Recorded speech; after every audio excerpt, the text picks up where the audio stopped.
Picture this: crystal clear, turquoise water stretching endlessly in every direction. A private island somewhere deep in the Caribbean, so remote it doesn't appear on most maps. The afternoon sun is melting into the horizon, painting the sky in shades of amber and gold. And right there, on the deck of a 90-meter super yacht, a steward in a perfectly pressed white uniform is preparing a cocktail. Not just any cocktail. He's preparing the cocktail, the one the client asked for, the one that has to be absolutely perfect. The ice has been flown in from a glacier. The rum is a 30-year vintage that costs more per bottle than most people earn in a month. The glass is hand-blown crystal. But there's a problem.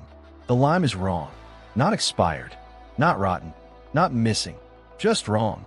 And what happens next will tell you everything you need to know about what it truly means to have infinite money. The world they live in. Before we get to the jet, you need to understand the world this man lives in. Because to understand why a single lime triggered an emergency charter flight, you first have to understand what normal looks like when you're worth several $billions.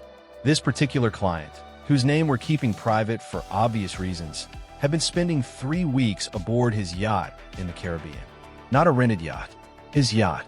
The kind of vessel that employs a crew of nearly 30 people whose sole purpose, every single day, is to make sure one man and his guests never experience a single moment of discomfort.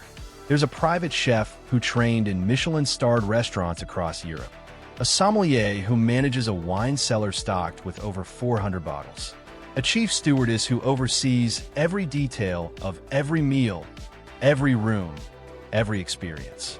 Guest satisfaction. And when your entire operation, your entire staff, your entire floating palace exists purely to serve the desires of one person, the bar for what counts as acceptable is set at a level most of us can barely imagine. So when the client sits down for his evening cocktail and the lime presented to him is not the specific variety he prefers, that is not a minor inconvenience. The request, his preference, developed over years of access to the finest ingredients on Earth, was for a particular type of lime. Small, intensely aromatic, a variety known for a specific tartness and floral note that changes the entire character of cocktail when used correctly. The yacht's provisions team had stocked what they believed were the right limes. They had ordered ahead, coordinated with a local supplier, arranged delivery before the boat left its last port. But somewhere in the chain, something went wrong. What arrived on board looked right, but wasn't. A subtly different variety. Close enough to fool anyone who hadn't spent decades refining their palate. Not close enough to satisfy this particular client. The chief stewardess was informed immediately. She checked the storage. She checked again. She confirmed what everyone already feared. They were in the middle of the Caribbean. The nearest country with the right supply was over an hour away by air. By sea, it would take the better part of the day to reach any port with a market sophisticated enough to carry this specific product. They had perhaps 3 hours before the client would be expecting his evening cocktail on the aft deck.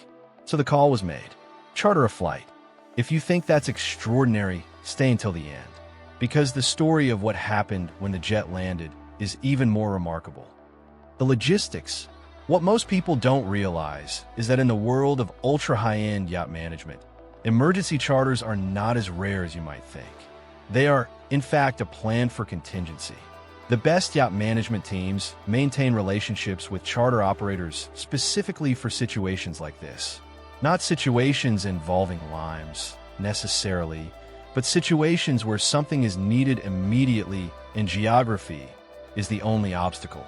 And when money is genuinely not a factor, geography becomes surprisingly easy to overcome. The charter operator was contacted. A small turboprop was available.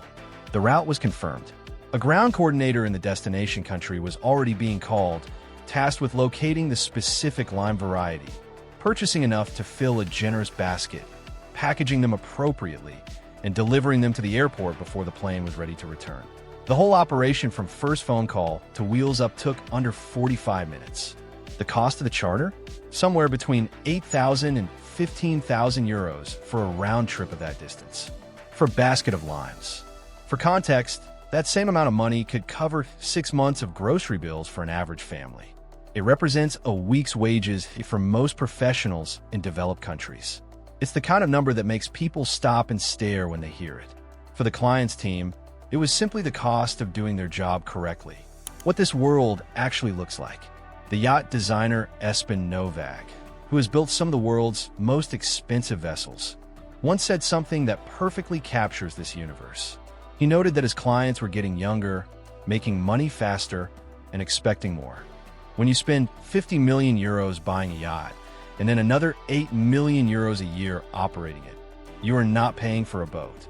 You are paying for a reality where your preferences are treated as law, where your comfort is the organizing principle around which everything and everyone arranges themselves. The Lime story is not really about limes. It's about what it feels like to exist in a world where the correct response to any problem, no matter how logistically absurd, is simply to solve it. Immediately, without complaint, without negotiation. The chief stewardess who made that charter call didn't do it because she was reckless or wasteful. She did it because she understood something fundamental about her role. Her job was not to manage resources. Her job was to manage perception. And the perception that mattered was her client's experience of that evening. A perfectly made cocktail with the exact lime he preferred, handed to him at sunset without any mention of the chaos that preceded it. That was the entire point, the arrival.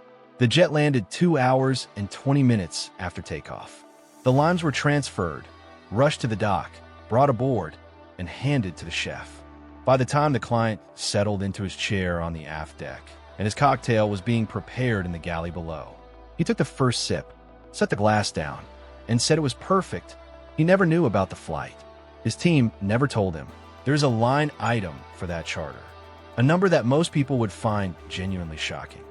Here's what stays with you when you spend time in this world. It's not the yachts themselves, as spectacular as they are. It's not the submarines in the hold, or the grand pianos in the lounge, or the alligator skin trunks.